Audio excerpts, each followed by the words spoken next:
दोस्तों, सबसे पहले सब्सक्राइब करें, नोटिफिकेशन बेल दबाएं और सबसे पहले वाली ऑप्शन ऑल करें, जिससे हमारी आने वाली नई वीडियो की नोटिफिकेशन आपको फ़ौरन मिल जाएगी।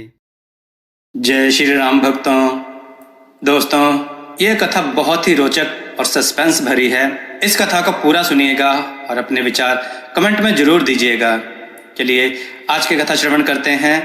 आज की कथा है सुंदर राजकुमारी तथा नौकर और राजा की बुरी नीयत। आइए कथा श्रवण करें। बहुत समय पहले की बात है। एक देश था जिसका नाम हरिपुर था। उस देश के राजा हर वर्ष अपने देश में मंगल उत्सव मनाया करते थे। उसमें सभी लोग, विशेषकर अग्नि पूजक, भांति भांति के नृत्यों और खेल तमाशों का आयोजन करते थे। राजाओं और सामंतों को उसके प्रशंसक और सहायक अच्छी अच्छी भेंटें देते थे। देश विदेश की सुंदर और दुर्लभ वस्तुएं उन्हें भेंट में दी जाती थीं और राजा और अमीर लोग भी अपने वफादार साथियों और सेवकों को हजारों रुपए इनाम में देते थे। पुराने जमाने में हरिपुर देश का राजा नगर के बाहर मैदान में इसी मंगल उत्सव में भाग लेने गया। उसके सारे दरबारियों, सामंतों, प्रमुख कर्मचारियों ने आकर उसकी सेवा में बहुमूल्य भेंटें दी। प्रख्यात कलाकारों और कारीगरों ने अपनी बनाई सुंदर वस्तुएं भेंट में दी। इनमें पड़ोसी देश से आया हुआ एक बहुत ही होशियार कारीगर भी शामिल था। उसने राजा को चरण स्पर्श करके नमस्कार किया और यंत्र रूप में बना हुआ एक घोड़ा भेंट किया। उसने कहा, पृथ्वीपाल, इस तुच्छ सेवक ने कई वर्षों तक अथक परिश्रम करके आपकी सेवा में देने के लिए यह अद्भुत वस्तु बनाई है। आपको समस्त संसार में ऐसी वस्तु न मिलेगी। देखने की तो बात ही क्या है, किसी ने ऐसी चीज के बारे में सुना भी नहीं होगा। राजा ने त्योरी पर बल डालकर कहा, तुम इसे अद्भुत वस्तु क्यों कहते हो? यह तो केवल लकड़ी का बना घोड़ा ही तो है, जिस पर तुमने सुनहरा रुपहला साज लगाया है। हमारे यहाँ के कारीगर इससे सुंदर लकड़ी का घोड़ा बना सकते हैं। मैं तो कोई खास बात इस घोड़े में नहीं देखता। कारीगर बोला, सरकार, मैं अपने घोड़े की गढ़न और सजावट की बात नहीं कर रहा। निश्चय ही रूप रंग में इससे अच्छे घोड़े बन सकते हैं, किंतु इस घोड़े में ऐसी एक अद्भुत कारीगरी का काम है जो कहीं देखने को नहीं मिल सकती। ऐसा घोड़ा मैं फिर निवेदन करता हूँ बनाने की कोई सोच भी नहीं सकता। इसमें ऐसे पेच लगे हैं जिन्हें घुमाने पर मैं या कोई अन्य व्यक्ति जिसे मैं इसके यंत्रों के बारे में समझा दूं, इस घोड़े पर आकाश की सैर कर सकता है। यह घोड़ा चिड़ियाओं की तरह उड़ता है। यह इतना शीघ्रगामी है कि देखते देखते कोसों की यात्रा करके वापस आ सकता है। यदि आपकी अनुमति हो तो मैं इस घोड़े पर बैठकर इसके करतब आपको दिखाऊं। राजा यह सुनकर बड़ा प्रसन्न हुआ। उसने ऐसी किसी चीज के बारे में सोचा तक नहीं था। उसने कारीगर से कहा, दिखाओ इस घोड़े का कमाल। कारीगर झट से घोड़े पर चढ़ गया और घोड़े की पीठ पर बैठ गया। उसने दोनों तरफ पांव जमा लिए और लगाम पकड़कर राजा से बोला, मुझे किधर जाने का हुक्म होता है महाराज? हरिपुर देश की राजधानी से जहां यह उत्सव हो रहा था, लगभग 3 मील दूर एक पहाड़ था जो राजधानी से दिखाई देता था। राजा ने कहा, वह पहाड़ देख रहे हो? हालांकि वह यहाँ से बहुत दूर तो नहीं है, किंतु तुम्हारे घोड़े की परीक्षा के लिए इतनी दूरी ही काफी है। उस पहाड़ की तलहटी में एक खजूर का पेड़ लगा है। तुम उसकी एक पत्ती लेकर आओ। अभी राजा के मुंह से बात पूरी भी नहीं निकली थी कि कारीगर ने घोड़े की गर्दन में लगा हुआ एक पेच मरोड़ा। घोड़ा एकदम धरती से आकाश की ओर तेजी से उठा और वायु वेग से पहाड़ की ओर दौड़ने लगा और शीघ्र ही आंखों से ओझल हो गया। सारे दरबारी और सामंत तथा अन्य लोग इस बात को देखकर बड़े आश्चर्य में पड़े और सभी के मुख से घोड़े की प्रशंसा के शब्द निकलने लगे। 5-7 मिनट बाद वह घोड़ा अपने कारीगर सवार को लिए हुए वापस आ गया। कारीगर के हाथ में खजूर के पेड़ की एक टहनी थी। उसने घोड़े से उतरकर राजा को वह टहनी भेंट की। राजा यह देखकर बहुत खुश हुआ। उसने कारीगर से उस घोड़े का दाम पूछा। कारीगर बोला, जगाधिपति, मैं इस घोड़े को बेचने के लिए नहीं लाया, किंतु यह मैं इस शर्त पर आपको भेंट कर सकता हूं कि जो इच्छा मैं व्यक्त करूं वह पूरी की जाए। राजा ने कहा, तुम क्या चाहते हो? हमारे देश में बड़े सुंदर प्रदेश और नगर हैं, तुम जहां का चाहो वहां का शासक तुम्हें बना दूंगा। कारीगर ने कहा, मुझे शासनाधिकार नहीं चाहिए, मेरी इच्छा इससे कुछ अधिक की है, किंतु उस इच्छा को बताने से पहले मैं आपसे एक वचन चाहता हूं कि आप नाराज नहीं होंगे और मुझे कोई दंड नहीं देंगे। राजा ने वचन दिया तो कारीगर बोला, मैं राजकुमारी से विवाह करना चाहता हूं। यह सुनकर दरबारी और सामंत क्रोध में भर गए, किंतु राजा को चुप देखकर वे भी चुप रहे। राजा का बड़ा पुत्र युवराज इस बात को सुनकर क्रोध से लाल हो गया। वह राजा से कहने लगा, आपने वचन ना दिया होता तो इस नीच कारीगर को सबक सिखा देता मैं। इसकी यह हिम्मत की अपनी हैसियत को भूलकर मेरी बहन से विवाह करना चाहता है। हम लोग किसी राजा को मुंह दिखाने योग्य नहीं रहेंगे। आप इसे तुरंत भगा दीजिए। कह दीजिए कि अपना तमाशे का घोड़ा लेकर कहीं और वापस चला जाए, नहीं तो जान से हाथ धो बैठेगा ये। किंतु राजा ने धीमे स्वर में उससे कहा, लेकिन ऐसा घोड़ा तो संसार में कहीं नहीं मिलेगा। युवराज ने देखा कि राजा घोड़े पर इतना रीझ गया है कि इसे लेने के लिए नीची हैसियत के कारीगर को दामाद बनाने के लिए भी तैयार है, तो उसने मामले को टालने की कोशिश की। उसने कारीगर के पास जाकर कहा, महाराज तुम्हारा घोड़ा ले सकते हैं, लेकिन इससे पहले यह जरूरी है कि मैं खुद उस पर बैठकर उसकी परीक्षा करूं। कारीगर ने कहा, बहुत अच्छी बात है, आप जरूर इस पर बैठकर इसकी परीक्षा करें। युवराज एकदम घोड़े पर बैठ गया। वह अनुभवहीन नवयुवक था और कारीगर के प्रस्ताव से उसका दिमाग भी खौल रहा था। घोड़े पर बैठते ही उसने बगैर कुछ पूछे आंचे घोड़े की गर्दन का पेंच मरोड़ दिया और घोड़ा आसमान में गायब हो गया। कारीगर ने हाथ जोड़कर राजा से कहा, मालिक, युवराज ने बहुत जल्दी की, मैं उसे बता ना पाया कि कौन कौन सी कीलें घोड़े में लगी हैं। वह शायद यह समझता है कि घोड़े के एक पेच से ही सब काम होंगे। वास्तविकता यह है कि घोड़े को ठहराने, उतारने, मोड़ने आदि के लिए अलग अलग कीलें हैं। मैं उसे सब समझा देता, किंतु वह एकदम से उड़ गया। अब अगर युवराज को कोई दुख पहुंचे तो इसमें मेरा दोष ना समझा जाए।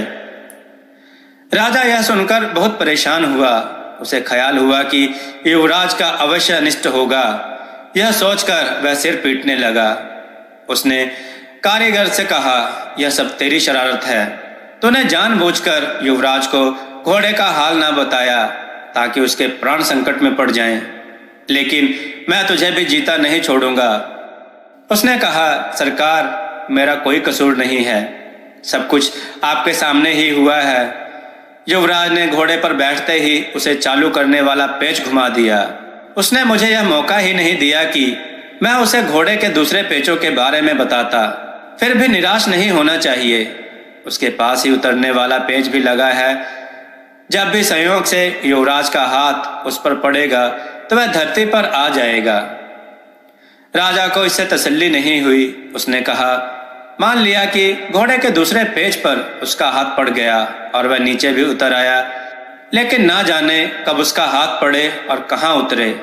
अगर वह किसी बहुत बड़े पहाड़ पर उतरा या किसी नदी में जा उतरा तो क्या होगा? कारीगर ने कहा, उसकी चिंता ना कीजिए। नदी में उतरा तो चाहे नदी कितनी ही गहरी या चौड़ी क्यों ना हो, घोड़ा अपने सवार को सुरक्षा पूर्वक किनारे पर पहुंचा देगा।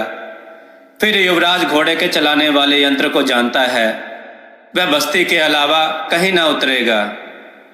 राजा ने कहा, कुछ भी हो, मैं तुझे कैद में डाल देता हूं और अगर 3 महीने में युवराज वापस न आया तो तुझे मरवा डालूंगा। यह कहकर उसने उत्सव बंद करवा दिया और कारीगर को कैद में डाल दिया। उधर युवराज आकाश में उड़ा तो इतना ऊंचा उड़ गया कि पहाड़ मिट्टी के ढेलों जैसे दिखाई देने लगे। अब उसने चाहा कि अपनी राजधानी में जा उतरूं। उसने चालू करने वाले पेंच को उल्टी और मरोड़ा, किंतु घोड़ा आगे ही बढ़ता गया। उसने तरह तरह से पेचों को घुमाया, किंतु घोड़ा नीचे नहीं उतरा। युवराज इस बात से बहुत घबराया, किंतु घोड़ा और तेजी से आगे ही बढ़ता गया। युवराज बहुत देर तक घोड़े के सर और गर्दन को टटोल कर देखता रहा। बहुत देर के बाद उसे घोड़े के दाएं कान के नीचे छोटा पेच मिला। उसे घुमाया तो घोड़ा नीचे उतरने लगा, किंतु अब तक बहुत देर हो गई थी।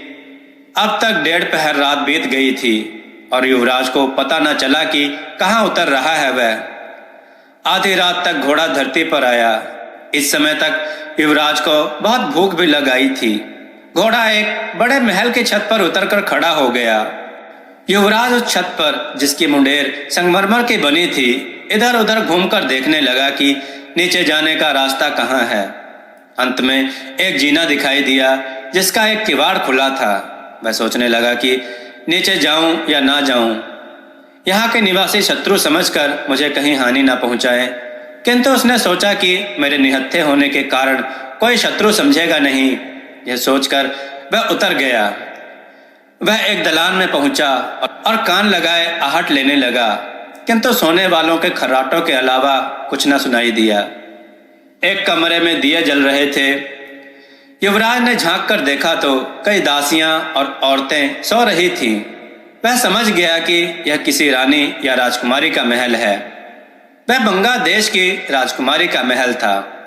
युवराज आगे बढ़ा तो एक कमरे के द्वार पर रेशमी पर्दा पड़ा था और अंदर कपूरी मोमबत्तियों का प्रकाश और सुगंध आ रही थी।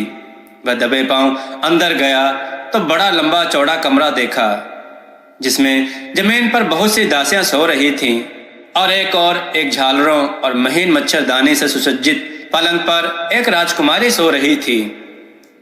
युवराज उसका मनमोहक रूप देखकर ठगा सा रह गया और सोचने लगा कि अगर यह मुझे स्वीकार कर ले तो मैं इसके पीछे सारी दुनिया छोड़ दूं।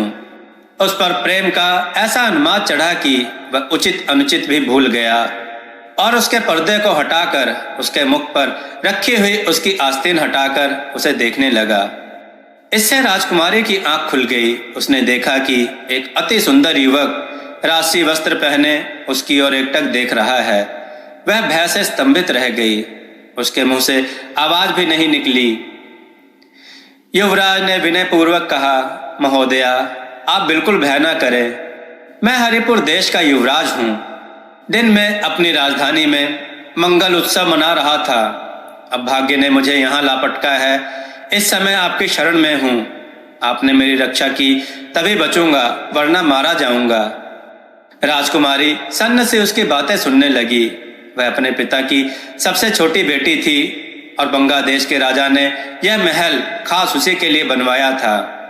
उसने विस्तार से युवराज का हाल सुना, फिर बोली, युवराज, तुम किसी प्रकार की चिंता ना करो। तुम यहाँ वैसे ही सम्मान से रहोगे जैसे अपने देश में रहते थे। तुम न केवल स्वयं सुरक्षित रहोगे, बल्कि दूसरों को सुरक्षा प्रदान करने में भी क्षम्य होगे। तुम्हारा इस पूरे महल पर अधिकार होगा, बल्कि तुम्हारा समूचे बंगा देश पर भी अधिकार होगा। युवराज ने कृतज्ञता स्वरूप राजकुमारी के पांव पर सिर रखना चाहा, किंतु उसने रखने ना दिया। उसने पूछा, तुमने अभी तक यह भी नहीं बताया कि तुम अपने देश से यहाँ तक कुछ ही घंटों में कैसे पहुंचे और सारे पहरों को लांघकर मेरे शयन कक्ष में कैसे आए। किंतु इस समय रहने दो। तुम्हारे चेहरे से भूख के लक्षण प्रकट हो रहे हैं। मैं तुम्हारे भोजन का प्रबंध करके तुम्हारे सोने के लिए कमरे का प्रबंध करूंगी। फिर सुबह तसल्ली से तुम्हारी कहानी सुनूंगी। इतने में दासियों की आंख खुल गई।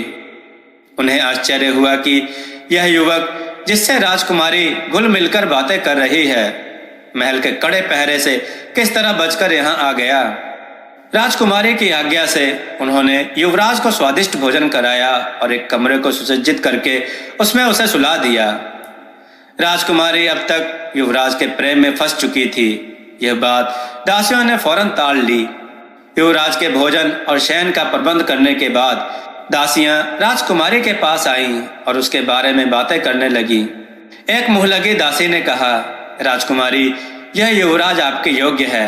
आपका विवाह इसी से होना चाहिए। राजकुमारी की हार्दिक इच्छा यही थी, किंतु उसने स्त्री सुलभ लज्जा के नाते उसे डांट दिया और कहा क्या बेकार की बकवास कर रही हो, जाओ और सो जाओ और मुझे भी सोने दो। सुबह उठकर राजकुमारी ने बहुत देर तक अपना श्रृंगार किया। दोस्तों, कथा का अगला भाग सुनने के लिए चैनल को सब्सक्राइब करके रखें और कथा को सुनकर अपने विचार कमेंट के रूप में हमें अवश्य दें। कथा को शेयर जरूर करें और लाइक करना ना भूलें। जय श्री राम भक्तों।